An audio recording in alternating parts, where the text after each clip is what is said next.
Hello friends, welcome to నవలా హృదయం. ఈ వీడియోలో మనం వసంత శిశిరం నావెల్ నెక్స్ట్ పార్ట్ చూడబోతున్నాం. కథలోకి వెళ్ళిపోదాం రండి. వసంత్ మోసం చేశాడన్న కోపం, బాధతో అతన్ని నెట్టేసి ఆఫీస్ నుండి ఫామ్ హౌస్కి వెళ్తుంది శిశిర. కాసేపు వదిలేస్తే శిశిరనే సెట్ అవుతుంది అనుకుంటూ ఉమ శిశిర ఉన్న గదికి వెళ్ళలేదు. తన తల్లితో కలిసి ఒక పార్టీకి వెళ్లిన సౌమ్యకు అనిరుద్ తననే చూస్తూ కనిపిస్తాడు. తమ మధ్య వచ్చిన దూరాన్ని భరించలేక బాధపడుతున్న రేష్మ అలీకి ఒక సందేశాన్ని పంపగా అతడు ఈవెంట్ పనులలో పడి దాన్ని చూడకుండా వదిలేస్తాడు. శిశిర దగ్గరకు వెళ్లకుండా ఆఫీసులో కూర్చొని పనిచేస్తున్న వసంత్ని చూసిన కిషోర్ మనసులో బండోడా అని తిట్టుకొని అక్కడి నుంచి వెళ్ళిపోతాడు. పార్టీకి వెళ్లిన సౌమ్య తన సహచరుడితో మాట్లాడుతున్న సమయంలో ఎవరో నిషా గురించి మాట్లాడతారు. అందుకు గీత స్పందిస్తూ, అవునవును, నేను విన్నాను, ఏదో యాక్సిడెంట్ వల్ల తనకు బాగా గాయాలయ్యాయి అని, కోలుకోవడానికి సమయం పడుతుందని. ఇంతకీ నువ్వు కలిసావా తనని అని తన ఎదుటి వ్యక్తిని అడిగింది.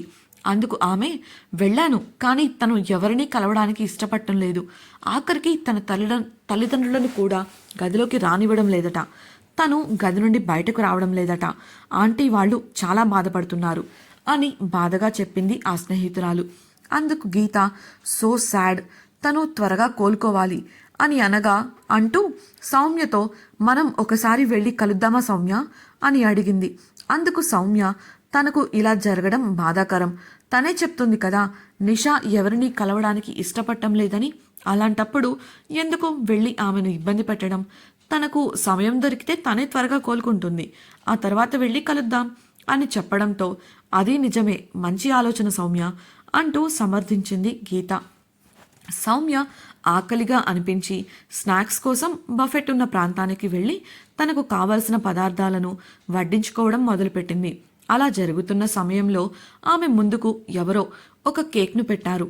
అది చూసి తల ఎత్తిన సౌమ్యకు తననే ఆరాధన నిండిన కళ్లతో నవ్వుతూ చూస్తూ కనిపించాడు అనిరుద్.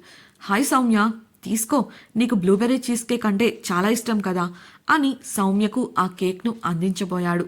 సౌమ్య సున్నితంగా తిరస్కరిస్తూ, నో థ్యాంక్స్ అనిరుద్ అని వెళ్ళబోగా, అదేంటి, నీకిది చాలా ఇష్టం కదా అని అడిగాడు అనిరుద్. సౌమ్య నవ్వుతూ, అభిరుచులు మారుతూ ఉంటాయి మిస్టర్ అనిరుద్, ఎప్పటికీ ఒకేలా ఉండవు అని చెప్పి అక్కడి నుంచి వెళ్ళిపోగా వెళుతున్న ఆమెను చూస్తూ, కానీ నేను మారను సౌమ్య, ఎప్పటికీ నిన్ను ఇష్టపడుతూనే నీకోసం ఎదురు చూస్తూ ఉంటాను అనుకున్నాడు మనసులో. Farm house. ఏడ్చి ఏడ్చి నిద్రపోయిన శిశిరకు సాయంత్రం 6 గంటల ప్రాంతంలో మెలకు వచ్చి లేచింది. ఆ గదంతా చీకటిగా ఉంది. కళ్ళు నులుపుకొని లేచి నిలబడిన ఆమెకు తల తిరుగుతున్నట్లుగాను నొప్పిగాను అనిపించింది. మెల్లిగా అడుగులో అడుగు వేసుకుంటూ వెళ్ళి లైట్ ఆన్ చేసింది. అలాగే బాత్రూంకి వెళ్ళిన ఆమె అద్దం ముందు నిలబడి ముఖంపై చల్లటి నీటిని కొట్టుకుంది. నిద్రమత్తు పూర్తిగా వదిలింది, కానీ ఏడవటం కారణంగా వచ్చిన తలదిమ్ము ఇంకా తగ్గలేదు. గీజర్ ఆన్ చేసి హాల్లోకి వెళ్ళిన శిశిరకు నోట్బుక్స్ ముందేసుకొని డైనింగ్ టేబుల్పై కూర్చొని కుస్తీలు పడుతూ కనిపించింది ఉమ. శిశిర రాకను గమనించిన ఉమ లేచి శిశిర దగ్గరకు వెళ్ళి చేయి పట్టుకొని తీసుకొచ్చి కుర్చీలో కూర్చోబెట్టింది. శిశిర నీరసంగా, తలనొప్పిగా ఉంది ఉమా అని చెప్పగా, 2 నిమిషాలు, టీ తీసుకొస్తాను అంటూ శిశిర చేతికి నీళ్లందించి వంటగదిలోకి వెళ్ళింది ఉమ. చక్కగా అల్లం దట్టించి యాలుకలు దాల్చిన చెక్క వేసి బాగా మరిగించి మసాలా టీ సిద్ధం చేసి 2 కప్పుల్లో పోసుకొని శిశిర దగ్గరకు వచ్చింది ఉమ. టీ సిప్ చేయడంతో శిశిరకు కాస్త తలనొప్పి నుండి రిలీఫ్గా అనిపించగా తాగుతూ కూర్చుంది. అప్పుడే బయట కార్ వచ్చిన శబ్దానికి అనుమానం వచ్చి ఒక్క గుక్కలో టీ ఖాళీ చేసి సింక్లో కప్పు పెట్టడానికి వంటగదికి వెళ్ళింది శిశిర. అప్పుడే కిటికీ నుండి బయటకు చూసిన ఆమెకు కార్ నుండి దిగుతూ కనిపించాడు వసంత్. అతన్ని చూడటమే ఆలస్యం. దవడ బిగించి, ఎవ్వరొచ్చినా తలుపు తీయకు ఉమా అని చెప్పి విసురుగా తన గదికి వెళ్ళిపోయింది. ఉమ ఆమెను ఆపేస్తూ, ఆగు శిశిరా, అసలు లంచ్ సమయంలో ఏం జరిగింది? వాసు గారితో నువ్వు మాట్లాడావా లేదా అని అడగగా శిశిర కోపంగా, ఇంకా అతన్నో మాట్లాడడానికి ఏమీ లేదు, దీన్ని ఇంతటితో వదిలేయ్ అని చెప్పింది. లేదు శిశిర, నువ్వు అతనితో మాట్లాడాలి.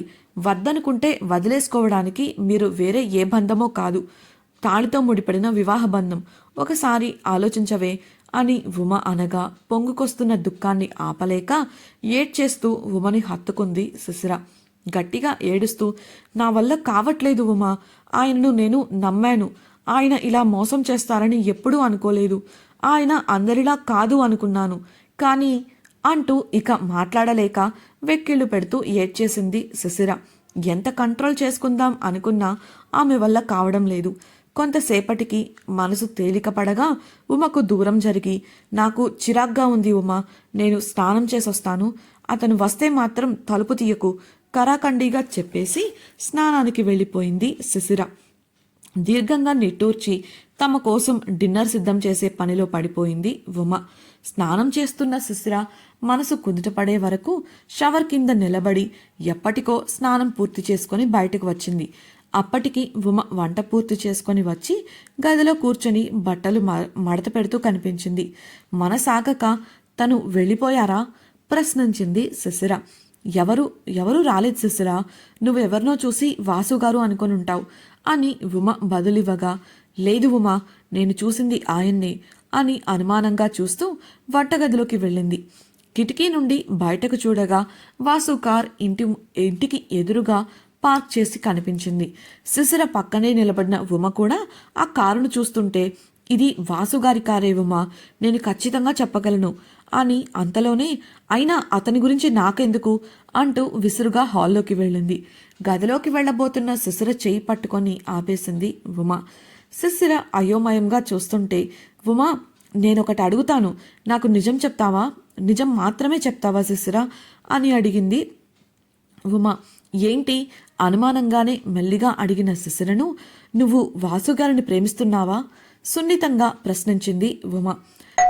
డియర్ ఫ్రెండ్స్, నాదొక చిన్న రిక్వెస్ట్, మీరు చేసే చిన్న లైక్ మరియు కమెంట్ నాకు కొండంత ప్రోత్సాహాన్ని ఇచ్చి మరిన్ని ఇంట్రెస్టింగ్ నావెల్స్ని అందించేలా సపోర్ట్ ఇస్తుంది. అలాగే ఛానల్ని సబ్స్క్రైబ్ చేయడం మరొకండి ప్లీజ్. శిశిర తలదించుకోగా ఆమె గడ్డం పట్టుకొని ముఖాన్ని పైకంటూ మళ్ళీ అడిగింది ఉమ. శిశిర కంట్లో నీరు. ఆమెను అలా చూసి బాధ కలిగింది ఉమకు. ఇది ప్రేమేనా అంటే నాకు తెలియదు ఉమా, కానీ నాకు తెలియకుండానే ఆయన అల్లరిని ఇష్టపడటం మొదలుపెట్టాను.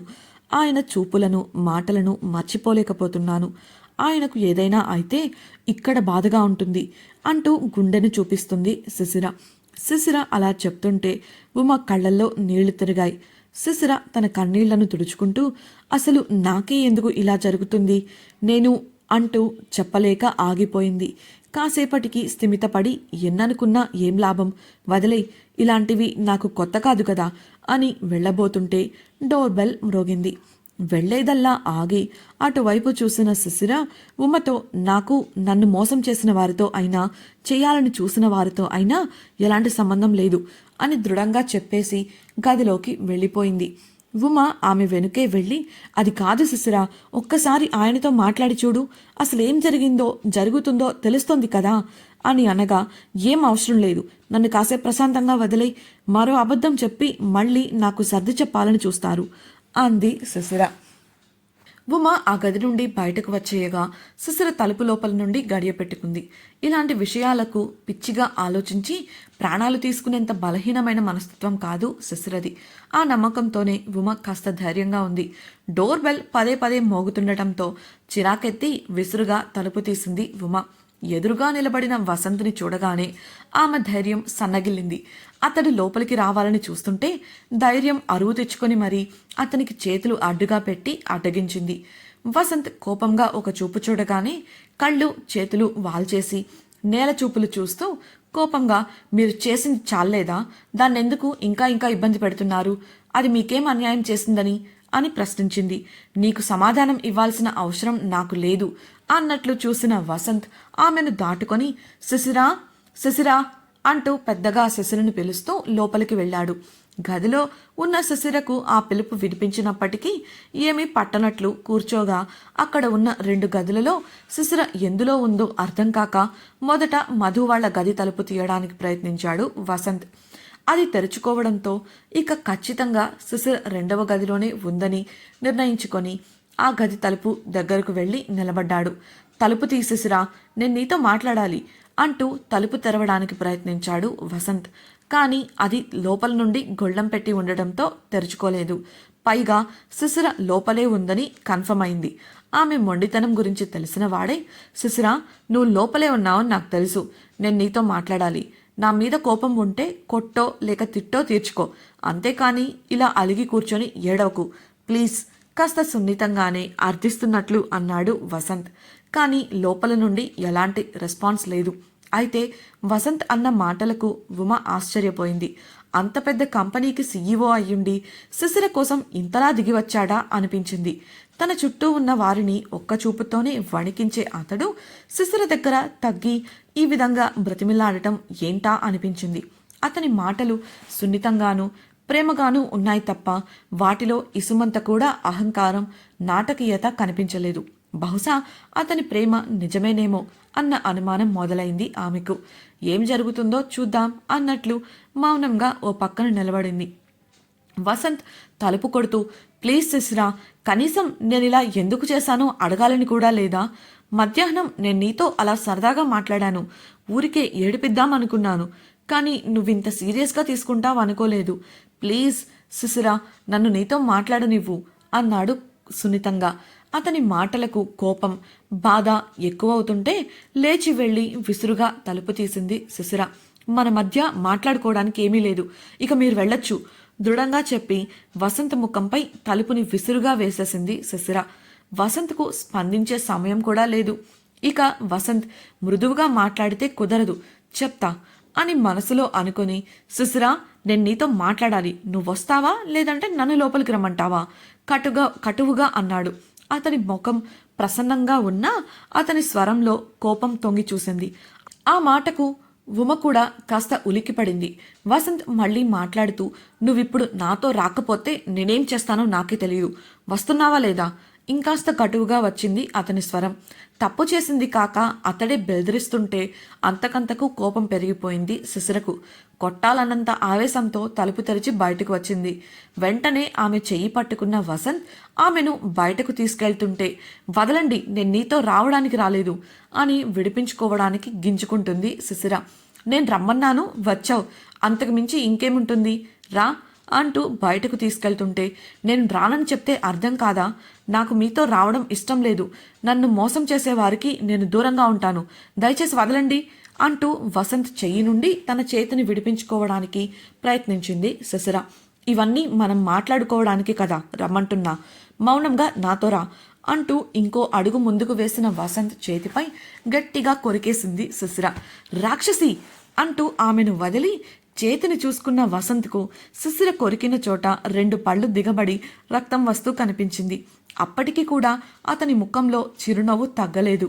ఆమెను అలానే చూస్తూ, నువ్విలా చెప్తే ఎందుకు వింటావు వెటకారంగా అని అమాంతం శిశిరను భుజంపైకి ఎత్తుకున్నాడు. అతడు అలా చేస్తాడని ఊహించని శిశిర, ఉమ విస్తుపోయారు. ఉమ అయితే నోరు తెరిచి నోటిపై చేయి పెట్టుకొని మరీ చూస్తుంది. వసంత్ ఇంట్లోంచి వెళుతుంటే శిశిర అతని వీపుపై బలంగా కొడుతూ, నన్ను వదలండి, వదలరా అంటూ కాళ్ళు చేతులు ఆడిస్తోంది. డియర్ ఫ్రెండ్స్, నాదొక చిన్న రిక్వెస్ట్, మీరు చేసే చిన్న లైక్ మరియు కమెంట్ నాకు కొండంత ప్రోత్సాహాన్ని ఇచ్చి మరిన్ని ఇంట్రెస్టింగ్ నావెల్స్ ని అందించేలా సపోర్ట్ ఇస్తుంది. అలాగే ఛానల్ సబ్స్క్రైబ్ చేయడం మరొకండి ప్లీజ్. శిశిర మాటలకు షాక్ నుండి తేరుకున్న ఉమ కంగారుగా వెళుతున్న వసంత్ వెనుక కదిలింది.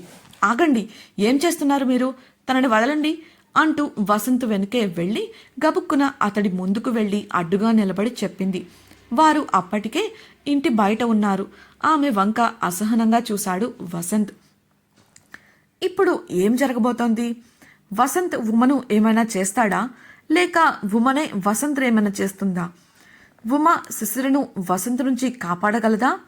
శిశిర వసంత్తో మాట్లాడడానికి ఒప్పుకుంటుందా? తెలుసుకోవాలనుకుంటున్నారా? అయితే ఛానల్ను సబ్స్క్రైబ్ చేసి వసంత శిశిరం రాబోయే ఎపిసోడ్స్ని వినేయండి. మీకు ఈ నావెల్ నచ్చినట్లయితే లైక్ చేసి మీ సన్నిహితులతో షేర్ చేసుకోండి. మీ అభిప్రాయాలను మాతో పంచుకోవడం కోసం కామెంట్ సెక్షన్లో తెలియజేయగలరు. ఇట్లు మీ నవలా హృదయం team. Thank you for listening.